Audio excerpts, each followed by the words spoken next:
Mesdames, Messieurs, bonjour. Bienvenue dans votre nouveau numéro de l'émission Du désert à l'oasis. Avec vous, nous avons commencé la dernière fois avec le sous-thème entrepreneuriat.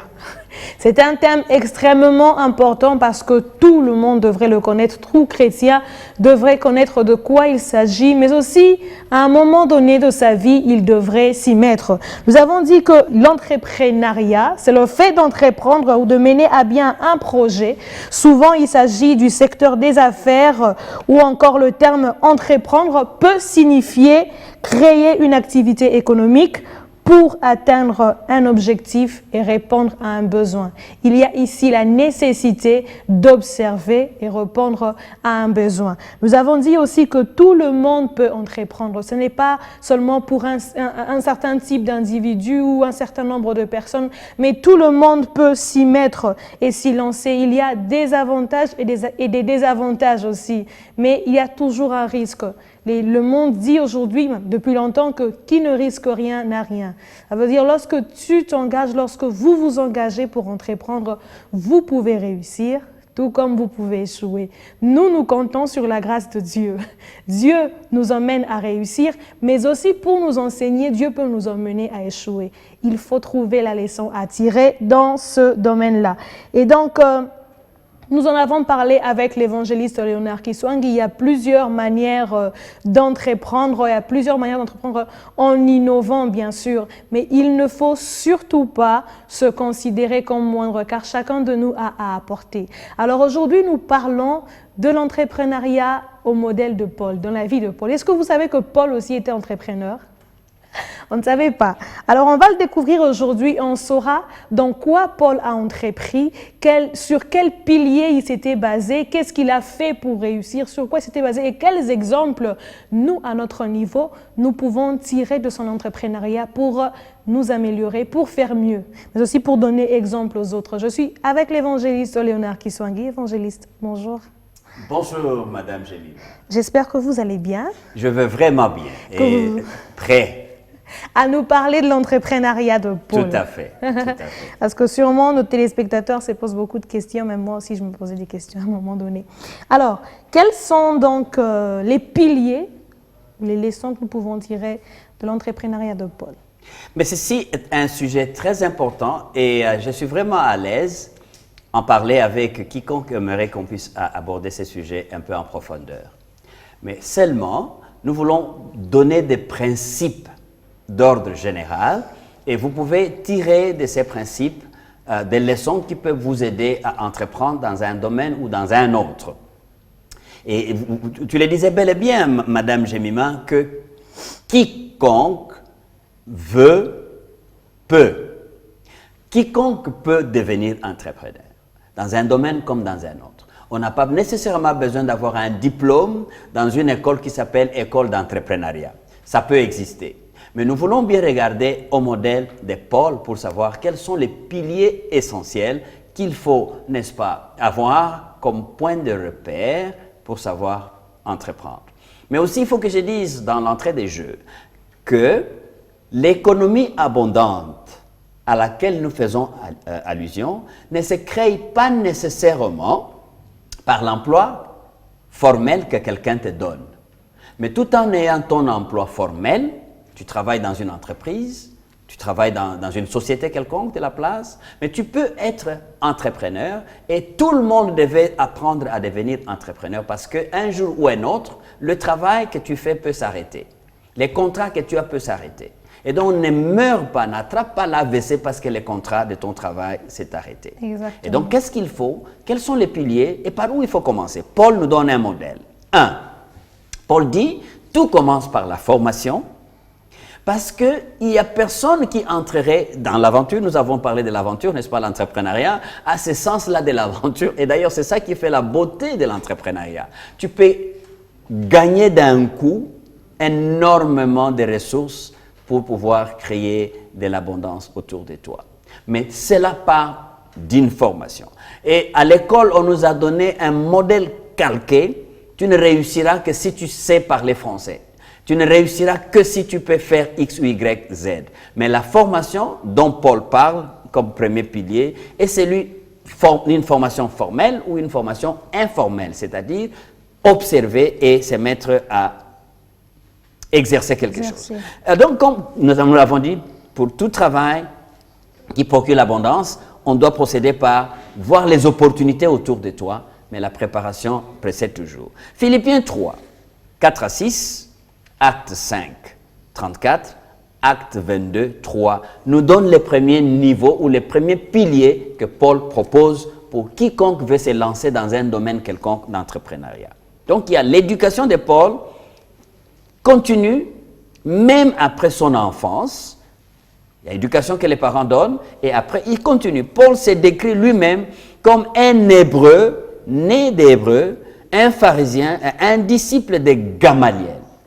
Gamaliel était connu comme un savant, comme un grand docteur, et Gamaliel était un grand instructeur. Et donc, Paul a pu faire partie de cette école pour apprendre. Très important, il faut s'éduquer et il faut apprendre. Alors, devant le gouverneur Galion, Paul a démontré un savoir d'une personne bien préparée. Ne vous laissez pas aller par la médiocrité. Mettez-vous d'une manière concrète dans une formation et même au pied de quelqu'un qui sait fabriquer les beignets. Passez du temps avec cette personne, vous apprendrez et vous pouvez devenir excellent. Acte 18, le verset 3.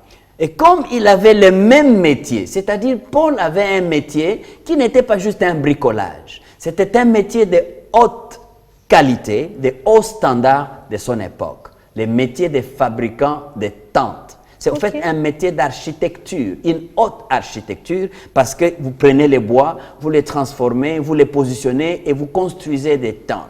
Donc, il y avait plusieurs à l'époque qui avaient les métiers comme Paul, et donc notamment Agrippa et Priscilla. Proverbe 24, les versets 3 et 4 dit, « Par la sagesse, la maison est bâtie, et elle est établie par l'intelligence, et par la connaissance, les chambres sont remplies de tous les biens précieux et agréables. » Donc, vous voyez là une combinaison dans le pilier éducation, la combinaison de l'intelligence, qui est ce que tu peux obtenir au niveau de l'école, mais il y a aussi la présence de la sagesse, qui est l'intelligence émotionnelle. Savoir s'adapter au milieu et au contexte. C'est le premier pilier. Le deuxième pilier que nous voyons dans l'entrepreneuriat, c'est la création des réseaux. Il n'y a personne qui devient excellent tout en étant isolé dans son petit coin. Et c'est d'ailleurs là la médiocrité de la plupart d'entrepreneurs ou d'employeurs dans certains milieux qui veulent bien rester égoïstes, qui veulent bien garder le monopole dans un domaine. Paul ne nous donne pas ces modèles. Il a dû faire partie du grand réseau de ceux qui faisaient des tentes, et c'est pourquoi on l'a vu dans tous les comptoirs possibles de la Méditerranéenne à cette époque, c'est qu'il avait un grand réseau, un grand nombre de contacts, les réseaux. Il ne faut pas seulement attendre que les gens te mettent dans les réseaux, mais il faut créer des réseaux, en commençant par 2 ou 3 personnes qui te rencontrent et qui connaissent ton histoire. Raconte ton histoire à un, il la racontera au deuxième, au troisième, et ça devient déjà ton réseau. Et quand on cherchera un homme ou une femme du domaine qui est le tien, le réseau que tu y as créé parlera plus de toi. Et on m'a donné l'exemple d'un restaurant où les responsables de ces restaurants n'ont pas cherché à aller à la télé pour faire la pub. Mais le premier client qui est venu, qui a mangé les mets que ces maîtres des restaurants a offert, c'était un mets excellent. Voilà pourquoi nous disions, quand tu as vu un homme habile dans son travail, c'est que cet homme-là va travailler à la cour des grands. N'est-ce pas? Et ces restaurants donnent un mets comme si la première personne qui va manger cette nourriture sera la dernière à manger ça. Donc, lui donne le meilleur de ce qu'il pouvait être. Et ceci va faire qu'il va créer un réseau de l'un qui a mangé là-bas qui va dire à l'autre, viens manger au ce restaurant-là, tu sentiras comment ça donne, et etc. Et les réseaux se créent par l'excellence. Donc si je comprends bien, oui, Madame il Jemima. est important de se former. Il est important de se former de manière formelle ou même informelle, dans le sens où l'on doit rechercher de mieux s'informer sur ce que l'on veut faire ou sur ce à quoi l'on est appelé. Et lorsque l'on se forme, on reçoit des compétences, des connaissances, mais aussi de la sagesse. Ça veut dire que l'intelligence du milieu est associée à cela le réseautage. Associé à cela les réseautages. Et Ok. ça, les réseautages, c'est pas juste une affaire d'intelligence de l'école. Ok. Mais le réseautage, c'est vraiment une affaire de sagesse. Ok. Et qui est une haute intelligence qui se crée sur base de l'observation du milieu et des différents caractères des personnes. C'est pourquoi Ok. quand tu lis Acte 16, les versets 14, tu trouves que l'une d'elles, c'est-à-dire des personnes qui étaient dans le réseau de Paul, nommée Lydie, marchande de pourpre de la ville de Thyatire, était une femme craignant Dieu. Je m'arrête un peu là dans ces versets pour dire, il y a en dehors de la connaissance du réseau, il faut avoir un caractère qui va attirer des personnes vers toi. Magnifique. Craignant Dieu. Exactement. Et ça, c'est très important. Parce que Lydie craignait Dieu, et elle était connue dans le marché des pourpres, des tissus, et Paul, qui était constructeur de tentes, avait besoin des tissus, avait besoin des habits, avait besoin des pourpres. Et donc, il y a ici une combinaison de celui qui sait produire le bois, et Donc, tu as de quelqu'un celui qui sait qui a produire été des formé. toiles. Et puis voilà, donc dans ces réseaux-là, tu peux aller de l'avant. Mais il faut avoir l'intégrité du cœur pour entrer dans un réseau où, quand tu observes qu'un réseau n'est pas capable de t'aider à aller loin par rapport à l'intégrité du cœur, il y a des magouilles dedans, sors de ces réseaux-là. Ce n'est pas de ça qu'on parle. Donc Lydie, qu'est-ce qui a fait que Lydie, dans ces réseaux-là, soit exceptionnelle? Elle craignait Dieu. 2, elle écoutait les conseils qui étaient donnés. Et 3, elle craignait l'autorité du Seigneur. Donc, elle faisait tout en craignant ce que le Seigneur pouvait donner. Donc, Paul avait des synergos. Les synergos sont des collaborateurs, sont des personnes qui sont avec toi dans les réseaux faisant la même genre d'activité. Ok. 3, il y a l'onction ne remplace pas l'action. Ah, j'aime bien ça. Paul nous donne comme leçon, comme pilier, l'action qui ne contredit pas l'onction. La plupart des jeunes gens, ils se disent, qu'est-ce que tu fais? Non, j'ai pris vraiment, je vais aller à la montagne pour prier que Dieu me montre le travail. D'accord. Et on devient des paresseux. Et on devient des nonchalants. Et on culpabilise les autres. Tout simplement parce qu'on a cru que l'onction devait remplacer l'action. Paul était, tout en étant dans son activité, en train d'annoncer la bonne nouvelle du salut en Jésus-Christ, plein d'onction, mais il avait sa main à la tâche. Exactement. Et il était en train de produire, de créer de l'économie. Il faut associer les deux, ne pas rester seulement dans l'œuvre de Dieu, exactement, parce que même dans le monde, dans la vie professionnelle aussi, l'on sert Dieu. Mais il ne faut pas le prendre comme, qu'est-ce que je peux dire, faux fuyant, si je peux utiliser ces termes-là, pour ne pas travailler. Ça, ce n'est pas correct. Dieu n'est pas d'accord avec ça. Et ça, on trouve dans les milliers de chrétiens. C'est pourquoi j'en appelle à l'Église qui nous suit qu'il faut annoncer à la jeunesse, à la nouvelle génération après nous, que la manne ne continue pas à tomber juste comme ça, pour dire « je vais prier vite, ça va tomber ». Dieu continue à faire des faveurs, mais il continue à nous pousser à travailler comme au premier jour lui-même a dû travailler. Donc, l'onction ne remplace pas, l'action ne remplace pas l'action. La paresse n'est pas un ingrédient dans l'entrepreneuriat. Yeah. Paul renforce cette perspective dans 1 Corinthiens chapitre 9, versets 13 à 15. Ne savez-vous pas que ceux qui remplissent les fonctions sacrées sont nourris par le temple, que ceux qui servent à l'autel ont part à l'autel? C'est une question légitime.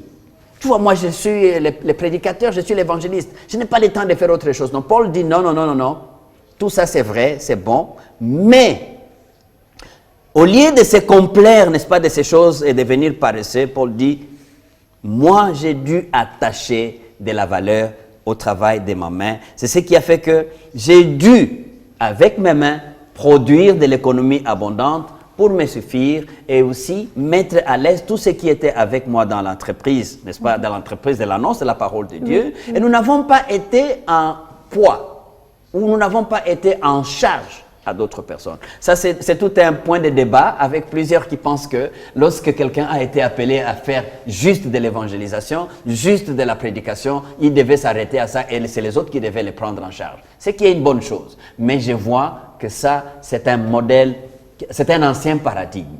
Et le nouveau paradigme, dans le monde des affaires comme dans le monde de l'Église, c'est vers l'entrepreneuriat. Et chacun de nous devait être capable de créer du temps pour créer de l'économie abondante, Madame Jemima. Et donc nous reconnaissons qu'il est de ces personnes qui ont été appelées à temps plein dans le ministère de Dieu, dans un quelconque domaine.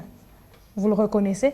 Je le reconnais, Madame Jemima. Et Paul, s'il y a quelqu'un qui a été appelé à temps plein dans les ministères, Paul dirait qu'il était plus qu'à temps plein. Okay. S'il y a de ceux qui croient qu'ils ont été appelés à 100% à temps plein, Paul dit qu'il était appelé à 400 à 500% à temps plein. Okay. Mais cela ne l'a pas empêché, il n'a pas pris ça comme prétexte pour vivre dans une dépendance à outrance, exploitant et même surexploitant ceux qui étaient avec lui, et même lorsque ceux-ci n'avaient pas la suffisance pour eux-mêmes, Paul n'a pas essayé de faire. C'est pourquoi il dit dans 1 Thessaloniciens, chapitre 2, 5 à 9, « Jamais en effet nous n'avons usé des paroles flatteuses, comme vous le savez, jamais nous n'avons eu la cupidité pour mobile. Dieu en est témoin. Vous aussi, vous en êtes témoin, n'est-ce pas, frères et sœurs? Parce que notre travail et notre peine, nuit et jour. Vous voyez, Paul, il ne dit pas nuit et jour, il était en train de fabriquer des tentes. Mais tout en fabriquant des tentes, je ne sais pas s'il y en a un d'autre qui a pu faire écrire autant d'évangiles que Paul. Voyez-vous? Et donc, il n'a pas vécu de la mendicité. Au contraire, il dit, donnant l'apparence d'être pauvre, mais nous avons enrichi plusieurs par ce que nous avons fait, mais aussi par ce que nous avons enseigné. Donc, c'est très important, ces piliers qui s'appellent l'onction ne remplace pas l'action. C'est vraiment une bonne leçon. Très, très important. Parce que les entrepreneurs disent action plus action, multiplié par action est égal action. Et c'est ça l'entrepreneuriat. Ok. Alors, il y a d'autres leçons, toujours sur Paul? Paul nous donne la 4e leçon qui dit « Le service des autres est au cœur de la production de l'abondance ou de l'économie abondante. » C'est une clé capitale. Un entrepreneur qui veut aller loin doit avoir en tête le bien-être des autres. Un entrepreneur cupide trouvera dans chaque objet que l'autre produit sa part. C'est moi, qu'est-ce que vous faites pour moi? Mais l'entrepreneuriat, au modèle de Paul, réussit quand il est considéré comme un service qui produit l'abondance pour les autres. Et ça, c'est un pilier très important qui rejoint même la mentalité d'abondance à laquelle nous avons fait allusion dans les émissions précédentes. 5. L'indépendance crée une interdépendance mutuelle. Et comme vous vous rendez compte, Paul, tout en étant évangéliste, tout en ayant ça comme son appel, mais il avait aussi des vocations de servir les autres, des vocations d'aider les autres à grandir, et il a pu développer un sens de partenariat. Donc, c'est très important que dans l'entrepreneuriat, vous voulez aller loin, il faut collaborer. Les réseaux, c'est une chose, mais la collaboration les uns avec les autres, c'est-à-dire dépendre les uns des autres, créer l'interdépendance mutuelle, ceci amène l'entrepreneuriat à produire plus. Paul soutient ça dans Philippiens 4, 14 à 15. Cependant, vous avez bien fait de prendre part à ma détresse. Il crée de l'espace. Je fais ce que je fais, mais vous faites bien. Quand je suis dans la détresse, quand je suis dans la privation relative, vous venez à mon secours. Donc, les sujets restent les mêmes que nous avons commencé, aide et assistance. Il crée, mais il ouvre la porte d'une interdépendance mutuelle. Il ouvre la porte pour recevoir l'aide des autres, autant bien qu'il peut en donner. Nous devons donc avoir l'esprit, n'est-ce pas, pour chercher les biens des autres, pour qu'ils soient enrichis par notre abondance, mais en même temps que nous ayons la porte ouverte pour que l'enrichissement des autres complète à ce que nous ne pouvons pas faire. Ceci Je vais finir par interdépendance. Je t'en prie, madame. Ceci dit interdépendance. Interdépendance mutuelle. Interdépendance mutuelle. C'est un grand pilier. Enfin, 2 Corinthiens 6:10 nous confirme ça. Pour finir, comme attristés, et nous sommes toujours joyeux, comme pauvres, et nous enrichissons plusieurs, comme n'ayant rien, et nous possédons toutes choses. Pourquoi? Parce qu'il y a un partenariat. Ce qui me manque, mon partenaire là, et on peut aller de l'avant, et ceci crée de l'économie abondante. Exactement. Et ce qu'il manque aussi, moi j'en ai, j'apporte et il apporte. Merci évangéliste. Moi j'ai noté plusieurs éléments, mais je retiens que tout part d'un bon caractère. Parce Exactement. que l'on profitera de la formation que l'on a, l'on fera un bon réseautage, l'on se mettra à servir les autres, l'on se mettra à avoir des bons partenariats si l'on a un bon caractère. Et donc, l'on ne peut pas penser faire du bon entrepreneuriat. Déjà qu'on ne peut pas évoluer dans cela sans compter sur les autres. Du coup, on ne peut pas penser faire du bon entrepreneuriat sans avoir un bon caractère. Absolument. Et donc, c'est vraiment à revoir. Je vais demander à l'évangéliste de prier pour nous dans ce sens, que Dieu nous accorde d'avoir des bons caractères, mais aussi qu'il nous accorde de mettre tout ce que nous avons appris aujourd'hui en application pour créer des entreprises dans notre pays, à travers le monde, pour notre bien, pour le bien de la communauté.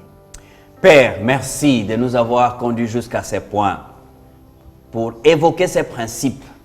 Je prie qu'un jeune, une maman, un papa nous a suivis au cours de cette émission, a saisi un pilier ou un autre et se mettra à les développer parce que finalement, la crainte de l'Éternel qui est le commencement de la sagesse, et c'est cette sagesse qui produira, à côté de la science que nous obtenons, des biens plus précieux et agréables qui rempliront nos chambres.